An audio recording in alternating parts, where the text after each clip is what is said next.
Hi friends, welcome to my new cooking vlog. ഇന്നത്തെ recipe മുതിര ചീര തോരനാണ്. 200 ഗ്രാം മുതിരയാണ് ഇവിടെ എടുത്തിരിക്കുന്നത്. ഓവർനൈറ്റ് സോക്ക് ചെയ്ത മുതിരയാണ് കേട്ടോ.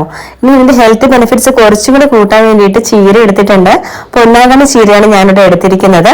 ഇതിന്റെ മറ്റ് ഇൻഗ്രീഡിയൻസ് എന്തൊക്കെയാണെന്ന് നോക്കാം. കാൽമുറി ചിരകിയ തേങ്ങ, 1 ടേബിൾ സ്പൂൺ മുളക് പൊടി, 1 ടീസ്പൂൺ മഞ്ഞൾപ്പൊടിയും അതേ അളവിൽ തന്നെ ജീരകം എടുത്തിട്ടുണ്ട്. 10 അല്ലി വെളുത്തുള്ളിയാണ് എടുത്തിരിക്കുന്നത്.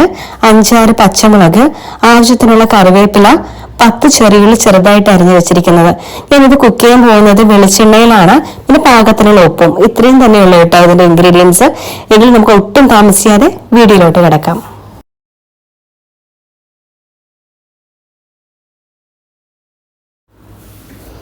പാൻ ചൂടായതിനു ശേഷം ഇതിലോട്ട് ഞാൻ വെളിച്ചെണ്ണ ചേർത്ത് കൊടുക്കുകയാണ്. അതിലോട്ട് ഞാൻ ജീരകമാണ് ചേർത്ത് കൊടുക്കുന്നത്. നിങ്ങൾക്ക് വേണമെങ്കിൽ കടുകും യൂസ് ചെയ്യാം. ഇതിലോട്ട് അരിഞ്ഞു വെച്ചിരിക്കുന്ന ചെറിയുള്ളി ചേർത്ത് കൊടുക്കുകയാണ്. ഇതേ സമയം തന്നെ വെളുത്തുള്ളിയും ചേർത്ത് നന്നായിട്ടൊന്ന് വഴറ്റിയെടുക്കുകയാണ്. കുറച്ച് ഉപ്പും കൂടെ ചേർത്ത് കൊടുക്കുന്നുണ്ട്. അപ്പം നന്നായിട്ട് വഴണ്ടി വന്നതിന് ശേഷം ഇതിലോട്ട് നമുക്ക് പച്ചമുളകും അതുപോലെ കറിവേപ്പിലയും ചേർത്ത് കൊടുക്കാം. അപ്പം ഇതൊന്ന് ഗോൾഡൻ ബ്രൗൺ ആകുന്നവരെ നന്നായിട്ടൊന്ന് വഴറ്റിയെടുക്കാം. ഇനി നെക്സ്റ്റ് ഇതിലോട്ട് ചേർക്കേണ്ടത് ചിരകി വെച്ചിരിക്കുന്ന തേങ്ങയും അതുപോലെ മുളക് പൊടിയും മഞ്ഞൾപ്പൊടിയാണ്. ഞാൻ അരയ്ക്കാതെ തന്നെയാണ് ചേർത്ത് കൊടുക്കുന്നത്.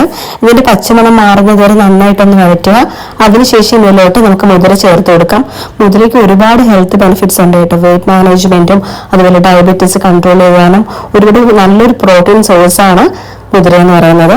അപ്പൊ ഇതിലോട്ട് ഇനി നമ്മൾ ചീരയും കൂടി ചേർത്ത് കുറച്ച് സമയം അടച്ചു വെച്ച് വേവിക്കാം. 10 മിനിറ്റോളം ഒന്ന് അടച്ചേച്ച് വേവിക്കുക. അതിനുശേഷം പാകത്തിനുള്ള ഉപ്പ് ചേർത്ത് കൊടുക്കുക. ഇത്രയും തന്നെയുള്ളൂ കേട്ടോ. നല്ല ടേസ്റ്റി ആയിട്ടുള്ള റെസിപ്പിയാണ്. അതുപോലെ ഒരുപാട് ഹെൽത്ത് ബെനിഫിറ്റ്സും ഉണ്ട്. അപ്പൊ നിങ്ങൾ എല്ലാം ട്രൈ ചെയ്ത് നോക്കിയിട്ട് ഇതിന്റെ ഫീഡ്ബാക്ക് അറിയിക്കുക, സപ്പോർട്ട് ചെയ്യുക. അതുപോലെ ലൈക്ക് ചെയ്യാനും ഷെയർ ചെയ്യാനും സബ്സ്ക്രൈബ് ചെയ്യാനും മറന്നു പോകരുതേ.